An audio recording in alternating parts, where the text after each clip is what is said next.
Oke, mungkin aja pasangan lu atau teman terdekat lu atau keluarga lu yang lu anggap NPD itu bukan NPD sebenarnya. Terus apa, Bang? Ayo kita diskusi. Assalamualaikum, gua Robi, gua dosen baru yang suka diskusi. Nah, ada beberapa mungkin yang sering kayak misalnya bilang ciri-cirinya gini gini gini gitu. Sebenarnya di video sebelumnya di akun gua udah gua sebutin NPD itu punya 9 ciri-ciri menurut DSM-5. Diagnostik Statistik Manual Mental Disorder gitu dari apa? American Psychology Association. Nah, bisa dilihat di situ ada 9 ciri-ciri yang nanti konfirmasinya bisa ke psikolog atau psikiater. Gua menjadi gerbang pembuka untuk teman-teman lebih aware aja.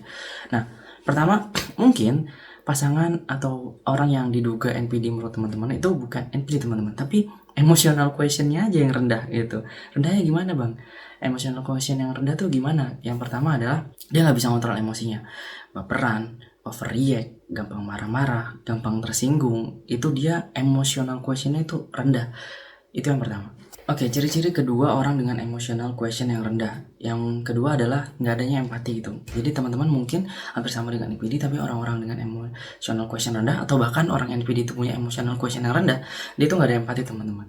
Bisa aja teman-teman atau orang ini tuh nggak peka dengan kondisi teman-teman dan dia cuek terhadap kondisi orang di sekitarnya atau kondisi di sekitarnya bahkan gitu.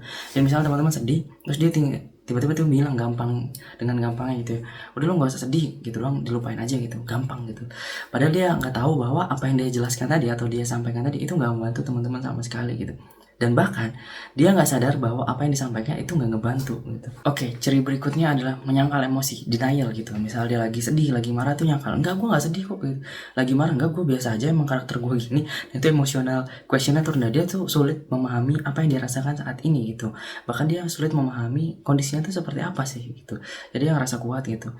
Terus dia ngerasa bahwa semuanya baik-baik aja dan itu akan menyulitkan orang lain gitu. Padahal dia tuh bete seharian, dideketin gak mau. Ya sulit untuk didekatin gitu. Nah, kira-kira teman-teman mana nih dari pasangan atau temennya teman-teman NPD atau cuman emotional questionnya itu rendah? Mungkin bisa jadi itu kita sendiri. Oke teman-teman, mari kita perbaiki diri sendiri, introspeksi lagi. Nah, follow gue untuk informasi terkait dengan NPD dan masalah psikologis lainnya.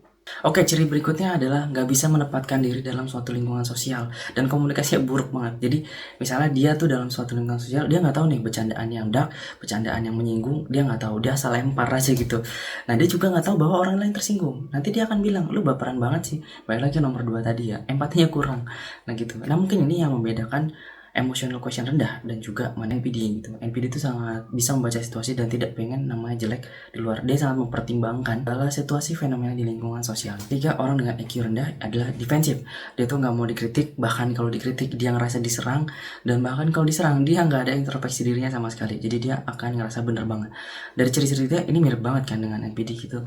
Jadi teman-teman mungkin bisa dilihat bahwa orang yang sangat defensif belum tentu NPD, tapi mungkin emotional questionnya sangat-sangat rendah.